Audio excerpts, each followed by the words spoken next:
رب اشرح لي صدري ويسر لي أمري واحلل عقدة من لساني يفقهوا قولي ولا حول ولا قوة إلا بالله العلي العظيم.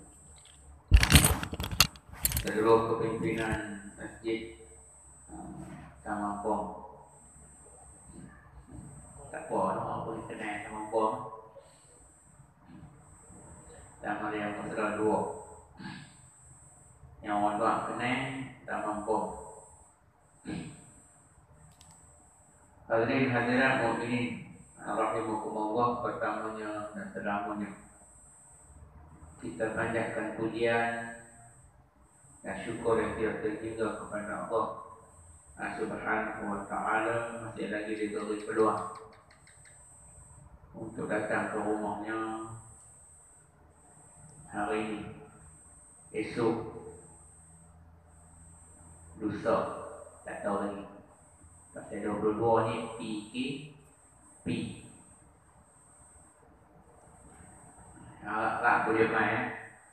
Kita boleh main, kita marah ke masjid.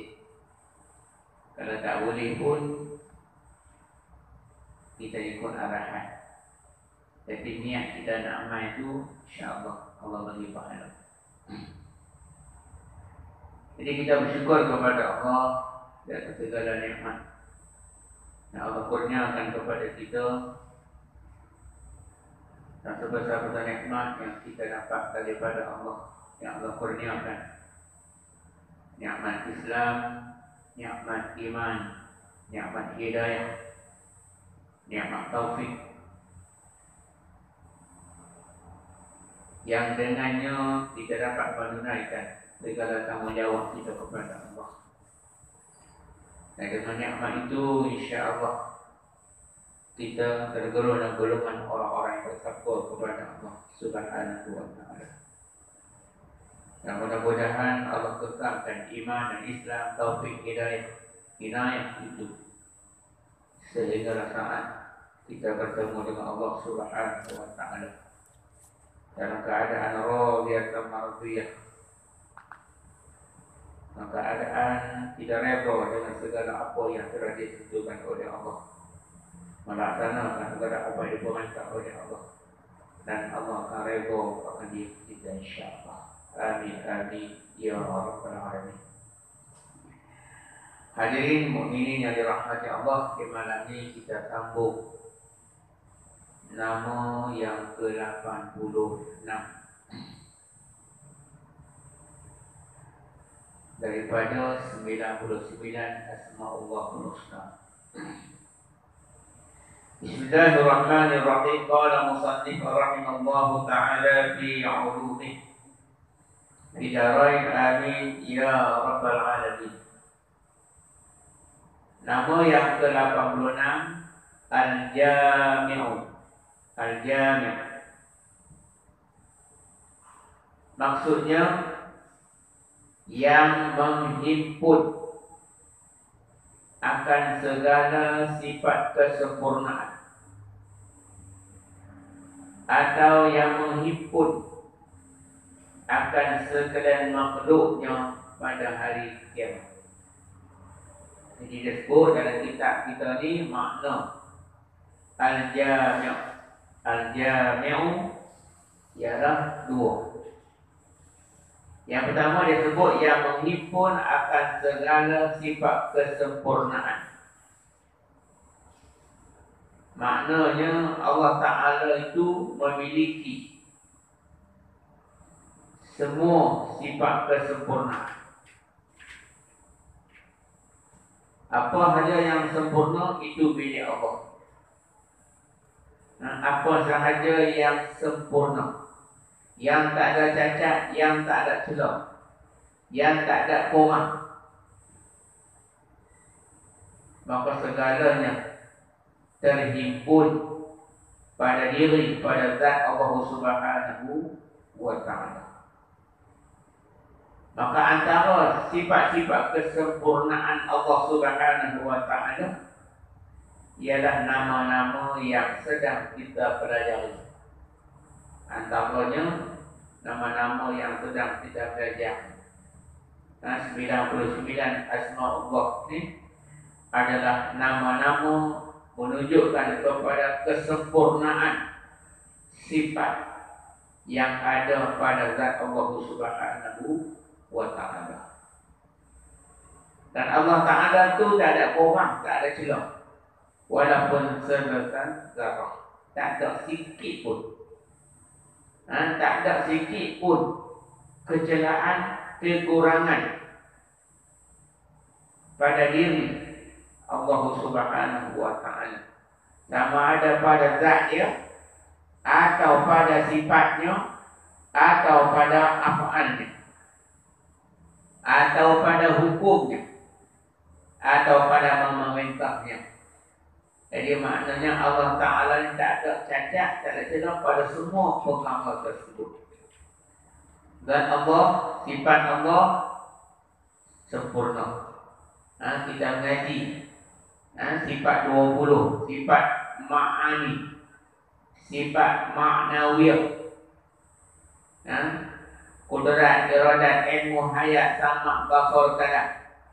Kaunuhu qadiran, kaunuhu muridan, kaunuhu aliman, kaunuhu hayyan, kaunuhu sami'an, kaunuhu basiran, kaunuhu mutakaliman.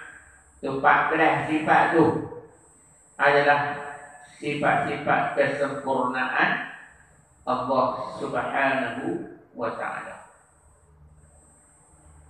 Dan sifat kesempurnaan Allah Ta'ala ni bukan setakat dalam boleh bilang nama yang kita belajar, bukan setakat 14 sifat ma'ani dan ma'nawiyah yang kita belajar, bahkan sifat-sifat kesempurnaan Allah Ta'ala ni tidak terhitung oleh diri kita. Sebab bila kita mengaji sifat 20, kita mengaji sifat 20 tu, sifat Allah bukan setakat 20. Kita kena beriman secara ijmal dan secara tafsil. Kita mengaji di atas sebut beriman secara ijmali dan juga secara tafsili. Apa makna secara ijmali? Makna kita meyakini bahawa Allah Ta'ala itu memiliki segala sifat-sifat kesempurnaan yang tiada terhingga banyaknya. Tak terhingga banyaknya. Maknanya kita tak boleh hitung, tak larat nak kira. Apa saja yang sabit dengan kesempurnaan, itu semua milik Allah.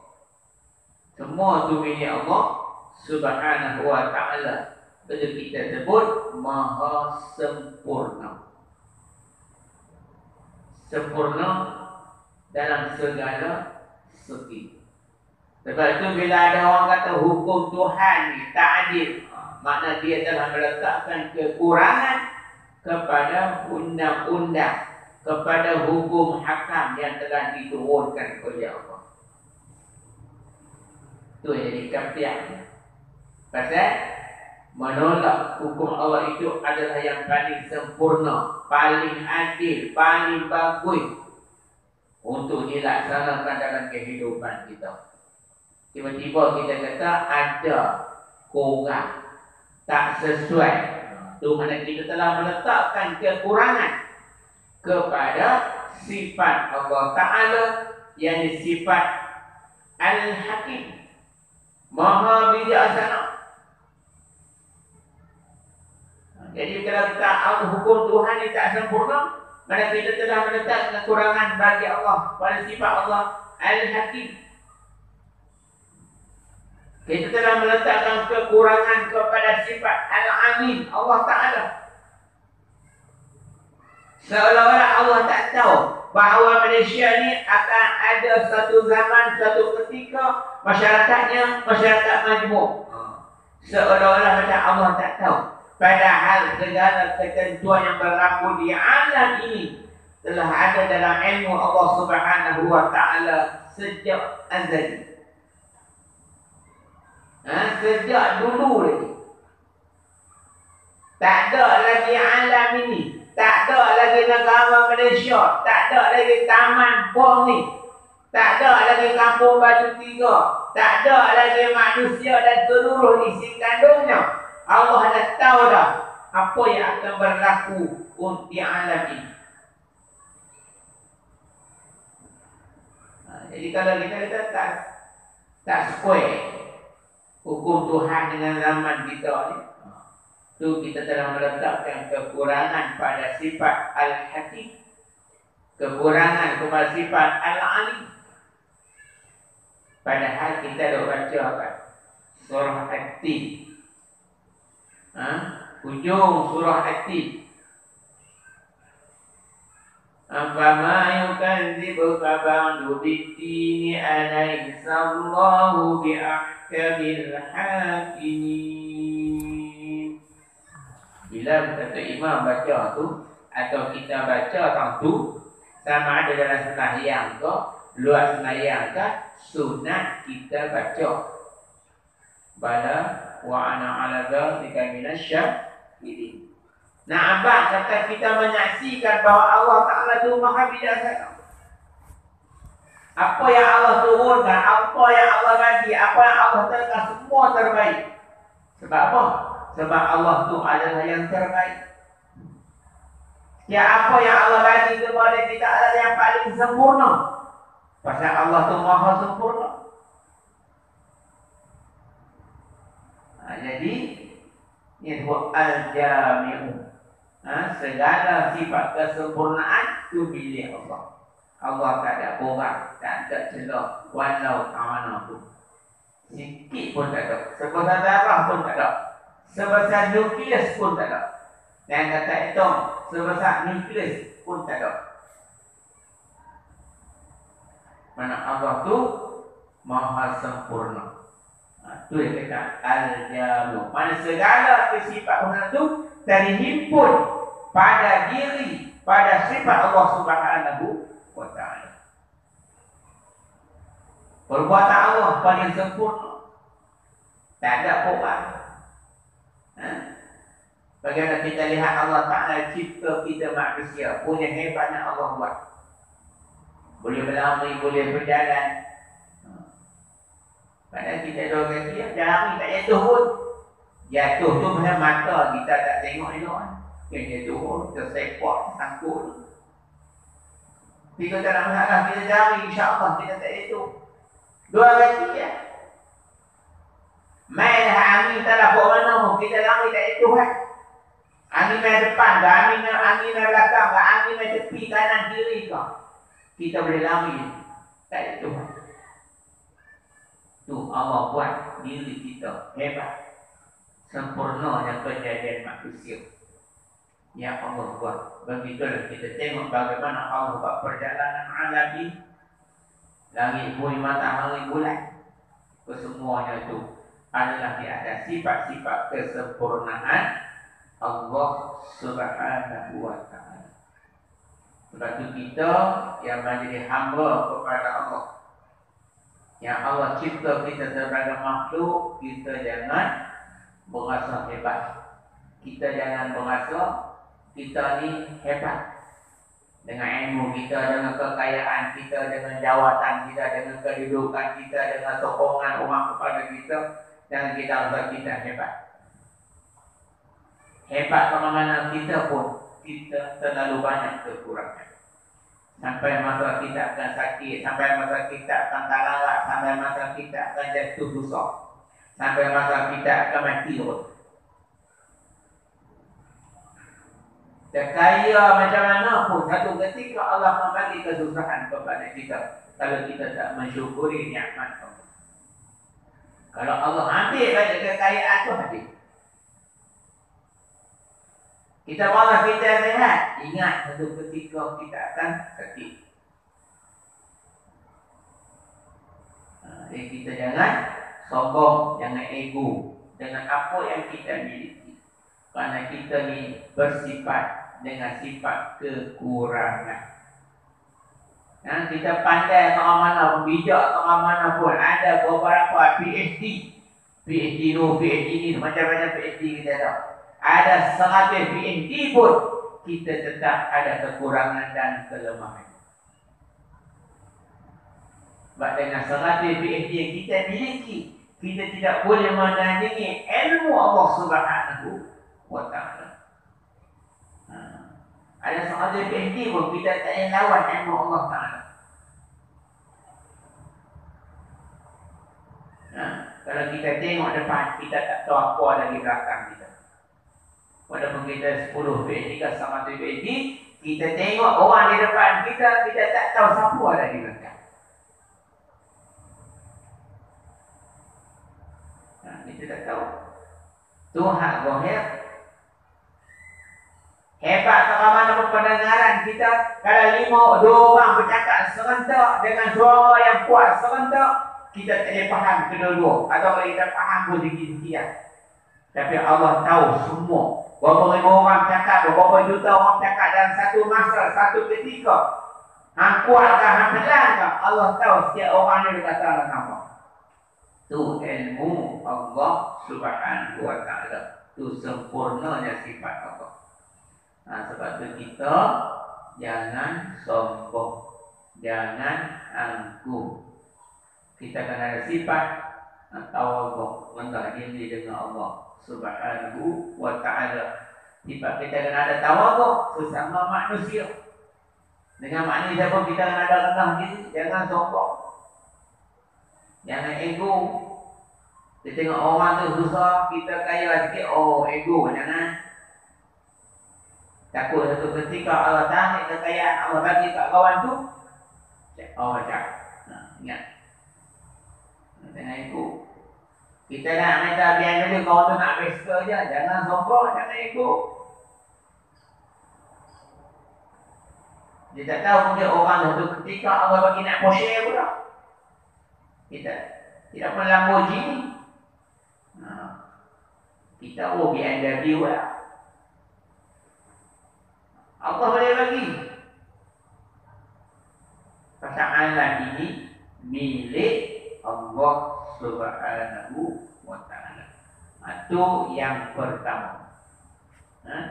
Maksud al-jami'u maknanya yang menghimpun akan segala sifat kesempurnaan. Mana Allah Ta'ala ini terhimpun pada dirinya, pada sifat dia, pada zat dia, segala sifat kesempurnaan. Dan tidak ada sebarang kekurangan, kelemahan pada Allah Subhanahu wa ta'ala. Yang kedua dia kata maksud al-jami'u, yang menghimpun akan sekalian makhluknya pada hari kiamat. Allah Ta'ala yang akan menghimpunkan sekalian makhluk. Bukan hanya manusia, sekalian makhluk. Kerja dia boleh buat dengan mudah. Dengan hanya memerintahkan malaikat Israfil meniup sangkakala yang pertama, seluruh alam ini binasa.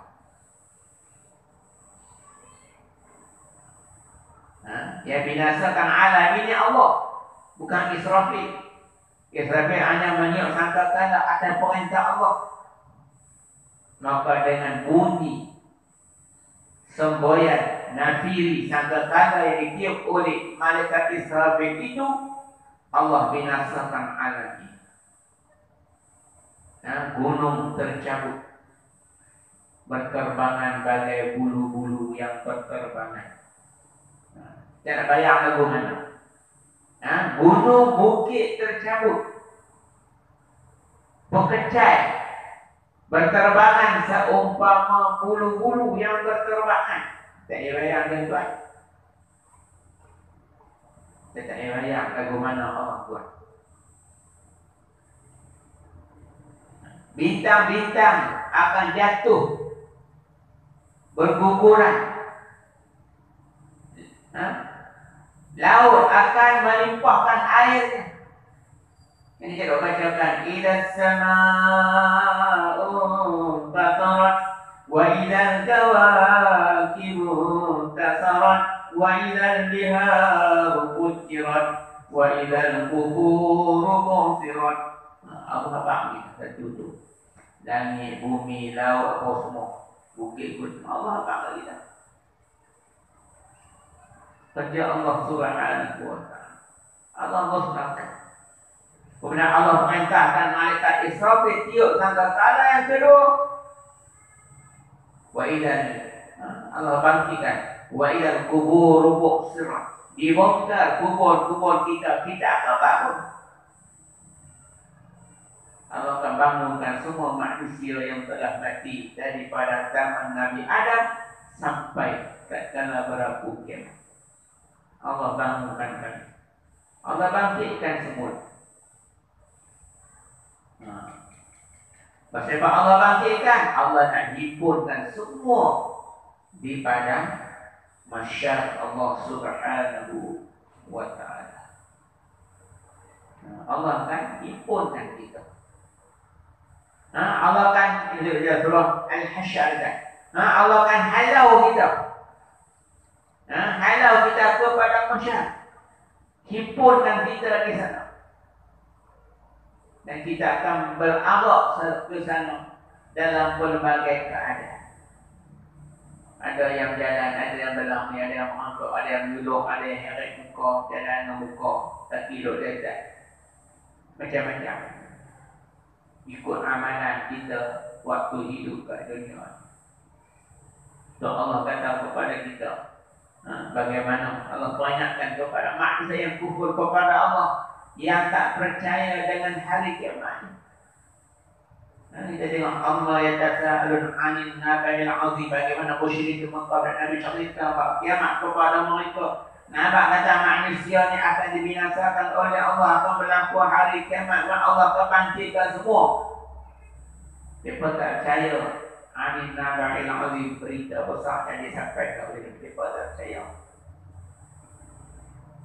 So Allah peringat ayat sabul insanu allan najma'a idha.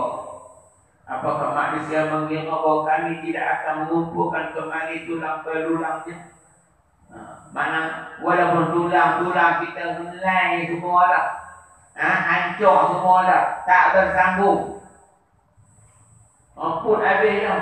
Tapi Allah akan himpun balik tulang belulang kita ini. Tu kata Allah ni menghimpunnya. Allah akan himpun balik dan ikan semula bentuk manusia sebagaimana hari ini. Kita akan jadi manusia balik.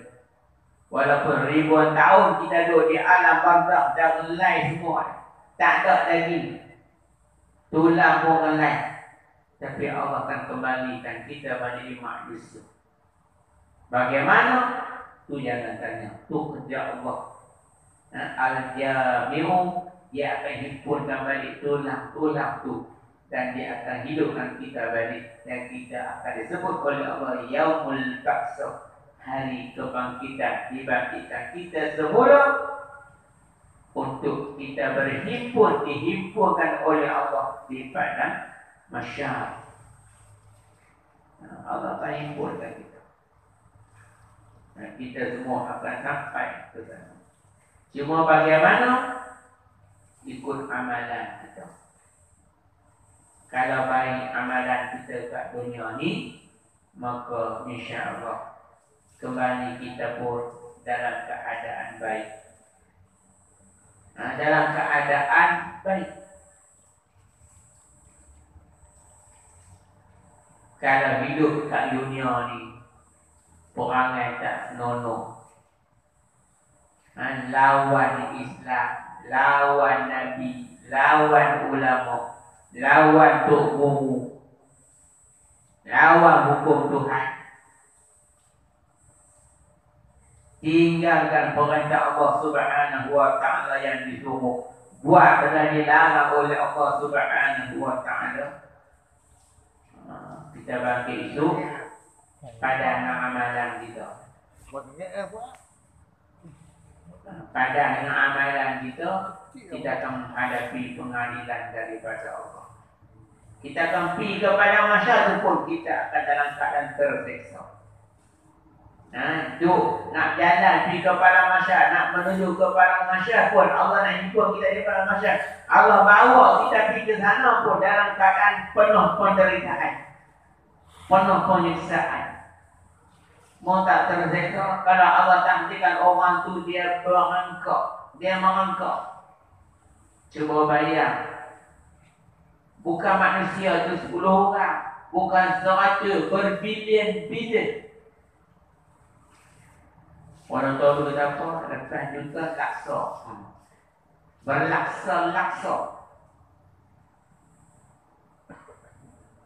Berbilion-bilion manusia. Kita duk merangkak. Apa akan jadi? Tentulah kita akan dipijak. Gaya nak bangkit dipijak. Gaya nak bangkit dipijak. Itu orang yang merangkak. Bagaimana orang yang berjuluk pula? Macam budak-budak bau berjuluk. Dia heret perut. Dia heret perut tu pun dah tersiksa, dah menderita kesakitan yang tidak terhingga. Orang tu bijak kat datang pula. Gaya nak angkat nak jalan. Bijak. Dua bayar. Tentu ada yang sampai kepada masa dan mengambil masa ribuan tahun. Ada yang nak pergi kepada masa mengambil masa ribuan tahun. Pasal apa? Pasal itu. Gaya anak ni orang bijak. Gaya anak ni orang bijak.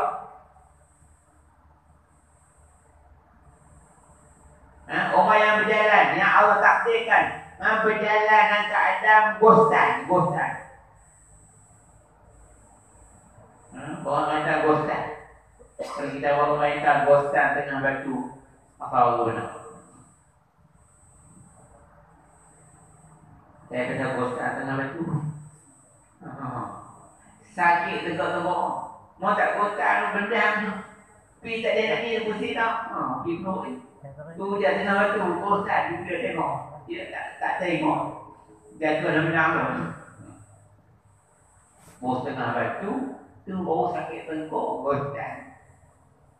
Ini kan pula daripada masa kita bosan, Masya Allah. Tentu kita akan jatuh. Bosan jatuh, nampak orang bijak. Bangkit orang bijak. Apa na'udzubillah wa na'iyadzubillah. Memakan masa ribuan tahun.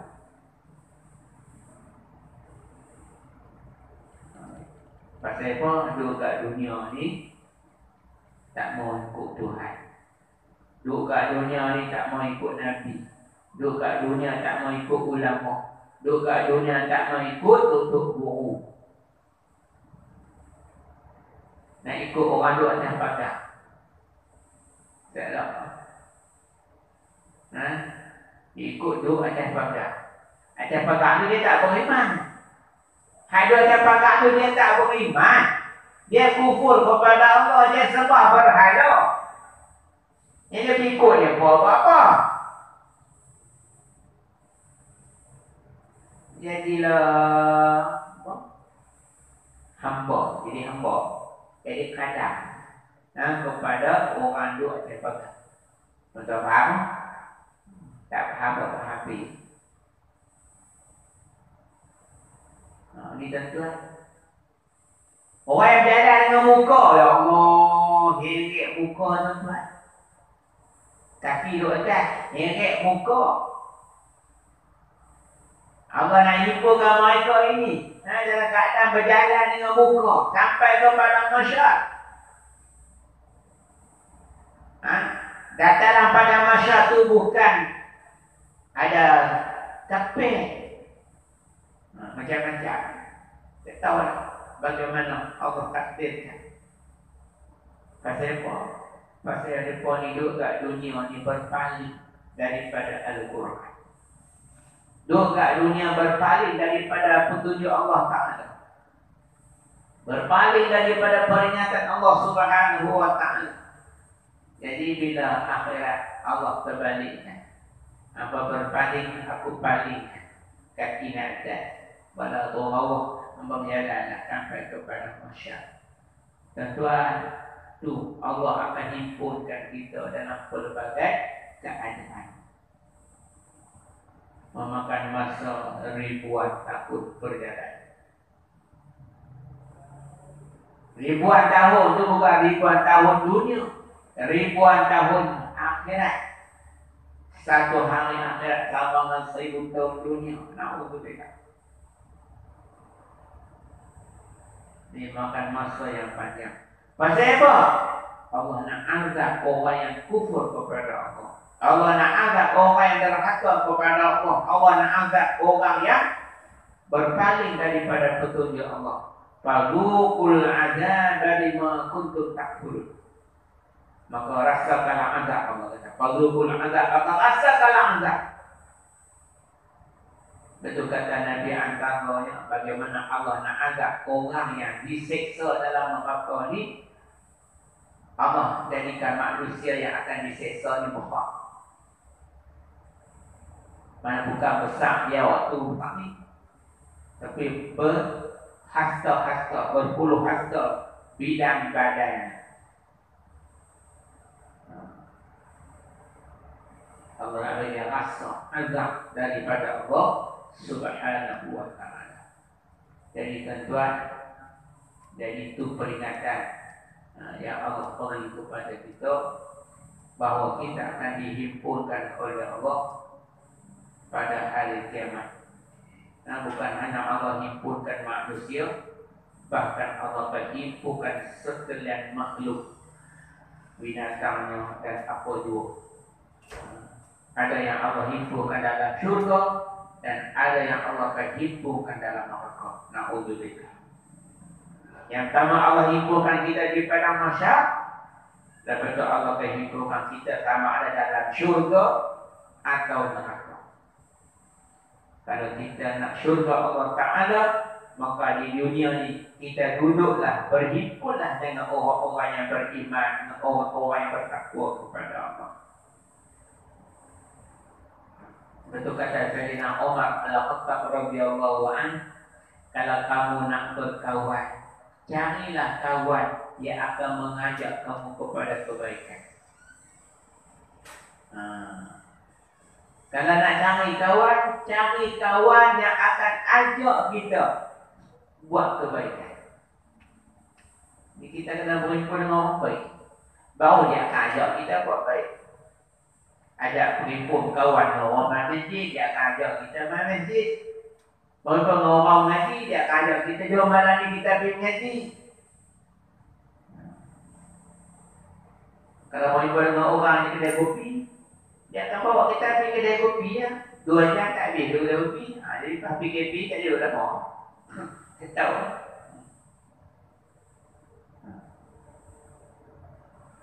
Jadi tak tengok pesan kita. Jadi kalau kita nak Allah akan himpunkan kita dalam syurga, maka di dunia kita kena mencari himpunan yang akan membawa kita ke syurga Allah Subhanahu wa ta'ala. Jadi tuan-tuan, itu disebut dalam kitab Risai bagi Mukalah maksud Al-Jami'u, nama Allah Al-Jami'u. Kalau kita tengok dalam kitab zikir Asmaul Husna ni, apa makna Al-Jami'u? Dia kata Allah Ta'ala ni akan menghimpunkan atau yang menyatukan. Allah yang menyatukan. Allah yang menyatukan hati-hati kita yang bercerai. Dekat 60 tahun kita berkeliling, tiba-tiba tahun 2020 Allah satukan hati kita. Waqtasimu bihablillahi jami'a wa la tafarraqu. Allah kata, berpegang teguhlah kamu dengan tali Allah dan jangan kamu pecah belah. Itu kita pecah belah dan kita bersatu. Maka marilah kita kekalkan kesatuan ini yang telah disatukan oleh Allah Subhanahu wa ta'ala akan hati-hati kita. Untuk kita pastikan bahawa Allah Islam, cahaya Islam akan kekal dalam negara kita, akan didahulukan dalam negara kita.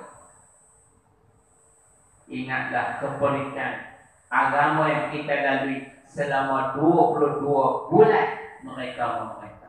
Jangan ingat apa mereka tak buat kepada agama kita. Mereka highlightkan LGBT, mereka highlightkan benda-benda yang lahir. Di dalam agama mereka cuba tekan. Tidak, Allah satukan kita. Jadi kekalkan kesatuan. Bukan senang nak bersatu. Ikutlah contoh kaum Ansar dan Muhajirin yang Allah satukan daripada Mekah mai ke Madinah. Allah satukan penduduk Mekah dengan penduduk Madinah. Hati mereka disatukan oleh Allah Subhanahu wa ta'ala. Allah satukan hati kaum Ansukor Aus dan Khazraj yang berkeli beratus tahun. Bukan puluh tahun, beratus tahun. Dia melupakan pergaduhan selama beratus tahun, mereka bersatu di atas nama agama Allah Subhanahu wa ta'ala. Jadi kita pun kena ada sikap tu. Jaga. Kita takut kembali balik apa yang telah kita lalui selama 22 bulan yang lalu. Tuan kena jaga. Kemudian dia kata sini Al-Jami Uluk dia kata apa?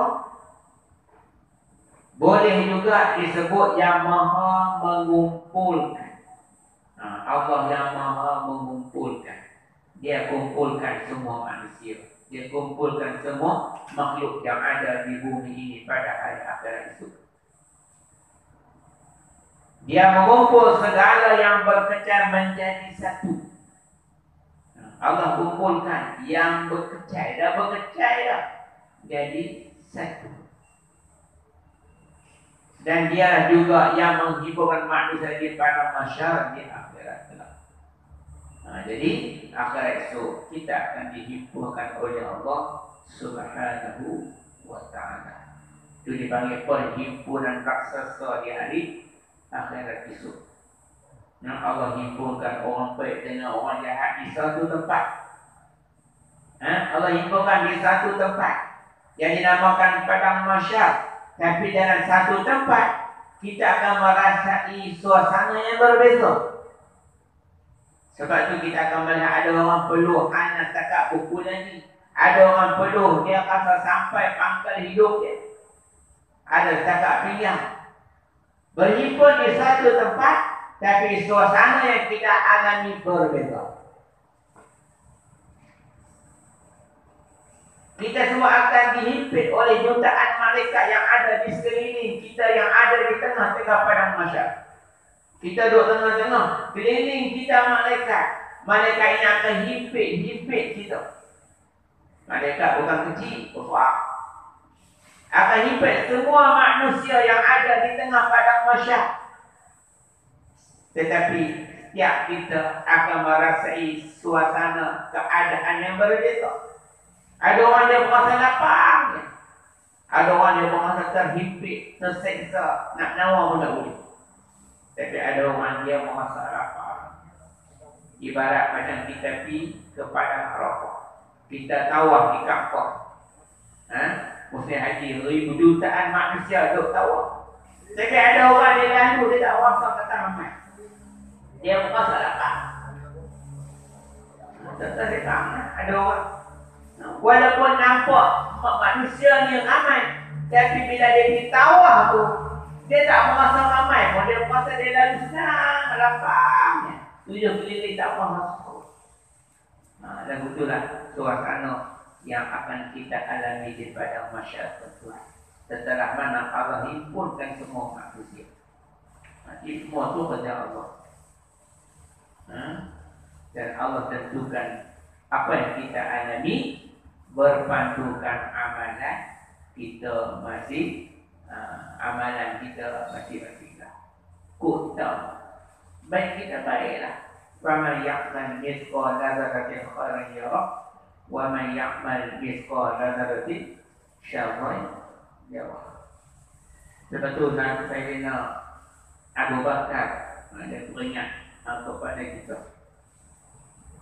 Satu peringatan dia dah banyak saya baca. Beberapa peringatan daripada Sayyidina Abu Bakar kepada kita. Adalah bentuk doa.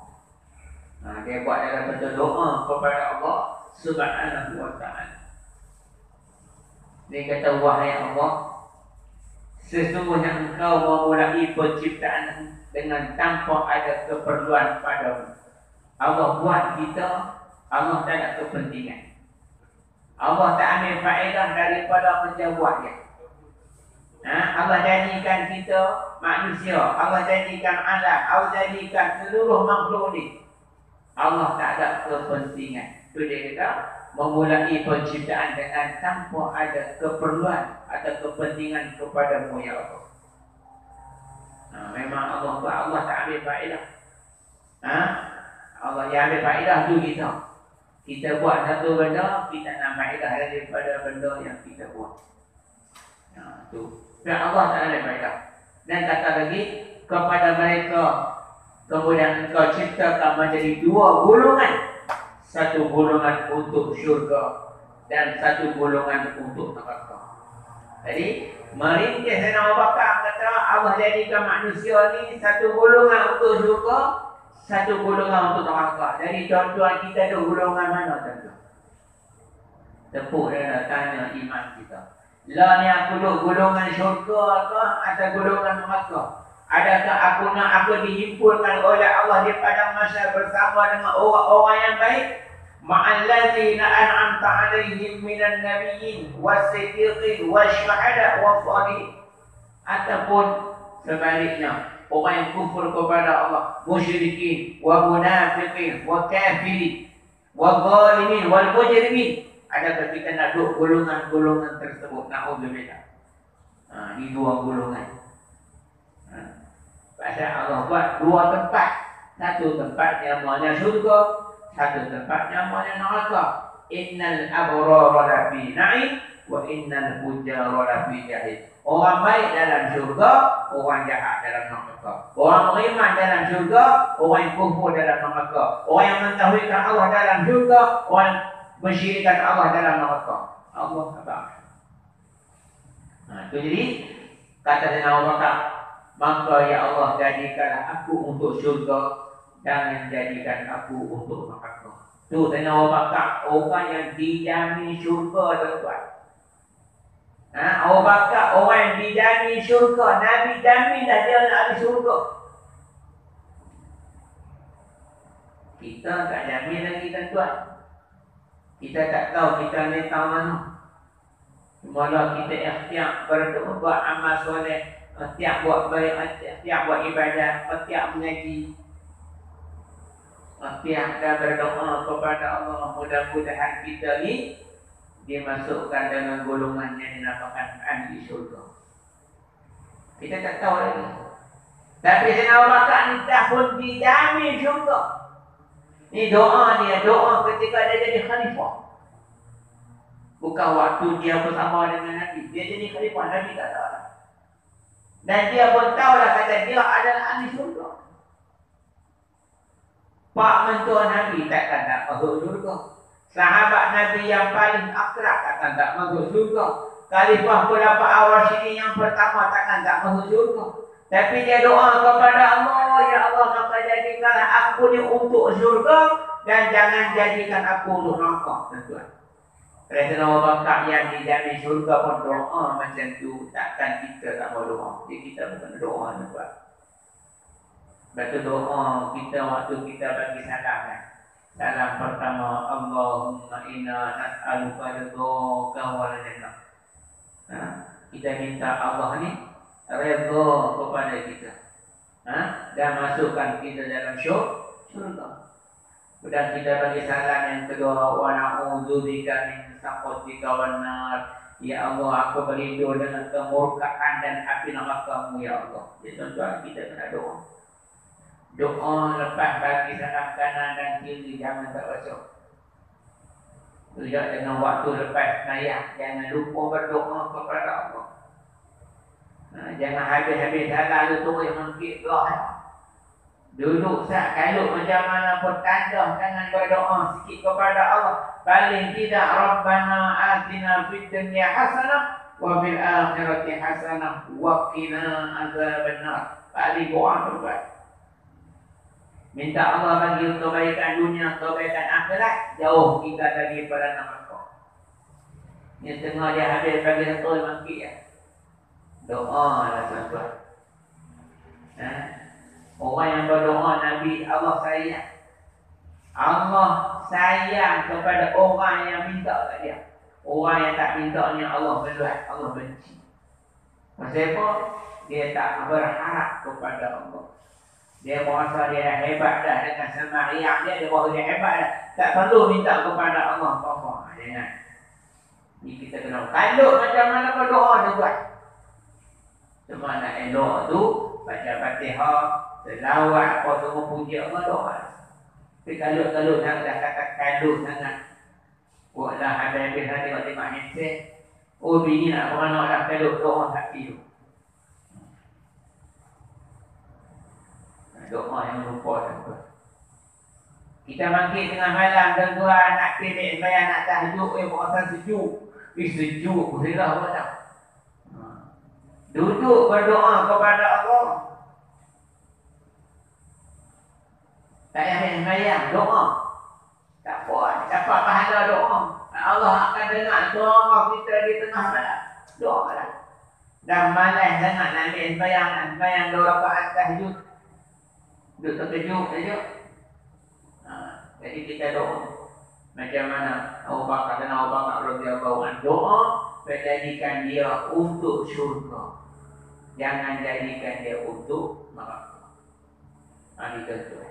Kemudian kata doa saya Abu Bakar lagi, wahai Allah, sesungguhnya Engkau menciptakan makhluk menjadi beberapa golongan dan Engkau membeza-bezakan mereka sebelum Engkau menciptakan mereka. Allah buat kita tak sama. Allah buat macam tu. Kehendak Allah ikut dia nak buat mana pun Allah yang buat. Kita ada perbezaan. Kita ada perasaan yang berbeza. Kita ada keinginan yang berbeza. Kita ada rupa yang semua beza. Pada kata dengan Allah, lalu engkau jadikan daripada mereka orang celaka, orang yang bahagia, orang yang sesat, orang yang memperoleh petunjuk. Jadi Allah buat. Ada orang yang Allah beri jaminan kebahagiaan. Ada orang Allah jadikan dia celaka. Ada orang Allah jadikan hidayah untuk dia. Ada orang Allah sesatkan dia. Maka kata Allah, maka janganlah engkau celakakan aku dengan perbuatan-perbuatan maksiat yang pernah aku lakukan kepadamu. Tuan, Abu Bakar walaupun dia sebelum Islam, dia tak pernah sembah berhala. Dia tak pernah sembah berhala. Maknanya Sayyidina Ali karamallahu wajhah pun tak pernah sembah berhala walaupun kafir. Ketika masuk Islam, Masya Allah. Jadi dia kata aku ada buat salah ya Allah. Dia minta Allah jangan celakakan dia dengan dosa maksiat. Tuhan, kita maksiat kita banyak, dosa kita banyak. Kita tak dijamin syurga oleh Allah Ta'ala. Jadi tuan-tuan, kita kena banyak minta ampun kepada Allah dan berdoa supaya jangan maksiat dosa yang telah kita lakukan selama ini menjadikan kita mendapat kecelakaan hidup di dunia dan kecelakaan selepas mati dan di hari akhirat. Na'udzubillah. Jadi tuan-tuan, marilah kita jadikan doa ini, peringatan ini sebagai satu peringatan untuk kita dekatkan diri kita kepada Allah. Ingatlah bahawa Allah Ta'ala yang akan himpunkan kita di hari akhirat itu untuk diberikan pembalasan setimpal dengan amal yang telah kita buat ketika mana kita hidup di dunia ini. Jadi mudah-mudahan kita dapat ambil ingatan dan buat perubahan kehidupan kita yang baik daripada Allah. Yang kurang sama-sama kita minta ampun kepada Allah. Wallahu a'lam wa ilaihi ma'ab. Al-Fatihah.